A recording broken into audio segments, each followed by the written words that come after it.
Hello and welcome to another video tutorial here on allaboutbodylanguage.com. Now in these series of 5 helpful hints, we're going to be talking about how to excel at a job interview. Now then, these 5 tips don't necessarily guarantee that you will get the job, but they will certainly help you better than if you didn't employ these on your next interview. So, the first tip I will give you about going for a job interview is to always offer your hand first during the handshake. Now, this is a great way of building silent rapport with the interview panel or the interviewee. Now, by offering your hand first, it shows that you are both confident and polite, and these are 2 traits that your potential future employer are looking for. Now, the best advice I can give you about the handshake is to try and mirror back the strength you get.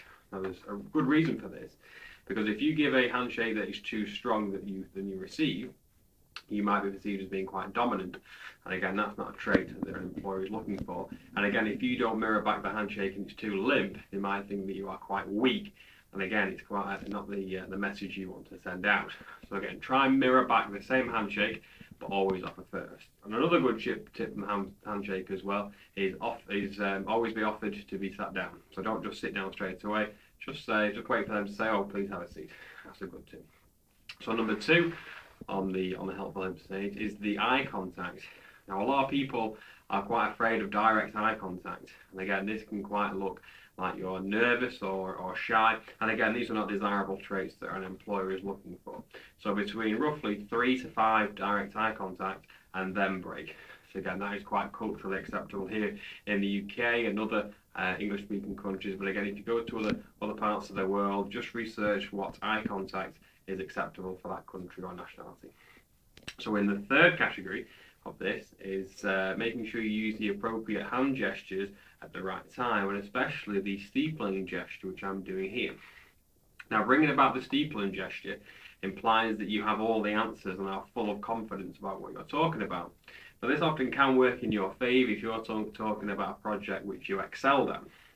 If I was telling you about how I've successfully achieved all my sales targets for the last 5 years, bringing in the steepling gesture will just add intensity to what I'm saying and make it sound like, well, this guy's pretty good. However, if I continuously use this gesture throughout the interview, it will make me look pompous, and it's a very unprofessional gesture to send out. It looks like I've got all the answers to everything and I'm the most desirable candidate. However, that's not the impression that will be sent out to the panel. So that's number 3. So use the steepling gesture sparingly at the right moment. Now, number 4 is called impression management, and this is trying to mimic the behaviour of the interview panel. Now, you must be very shrewd with this one, because if the interview panel spot that you are intentionally mimicking their positions and their hand gestures, you will be rumbled and you will not be employed, purely for the fact that you're unable to consciously relax and you're trying to make a good impression. However, you are trying to mirror their body language all the time. So it's a bad look. So try and just mirror them subtly, and if you do it right, it will leave a lasting impression on the panel, because they will go away and think, God, there was something about him that I really, really liked. And it's often because you have mimicked parts of their body language in which they can relate to. So it might just put you one higher than the other person they've interviewed. So again, so it's good 4 tips there. And the final one is always ask good questions that relate to the company's future. Now, a lot of people don't do this.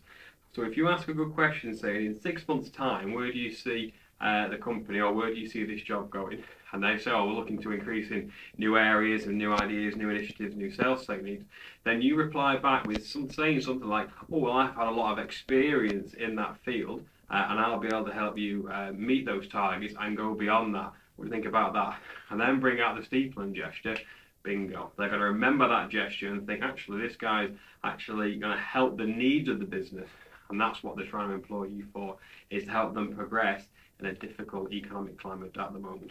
So just to recap, from the top, always good opening handshake. Make sure you mirror back the strength you receive. Second one, make sure the eye contact is there, roughly 3 to 5 seconds. And the third one, making sure you use the steepling gesture sparingly. It'll make a good lasting impression, make you more confident. But again, don't use it all the time. The fourth one is called a postural echo, or the intentionally mirroring your body language of the interview panel to make a good, silent, lasting impression. But again, use that sparingly. And number 5 is asking questions that relate to the company's future. And then when they say, oh, we're looking for someone to increase sales in this part here, you mimic back saying, oh, I've had experience in that particular field. I will be able to help the needs of the business. So there you go. So those are my top 5 interview techniques here on allaboutbodylanguage.com. Make sure you check out our other videos as well in this how to do series. And I'm going to do a few more interview techniques along the lines and interview, flirting and dating, and make sure you check out my work on Lying in Deception. So for more videos, please check out allaboutbodylanguage.com.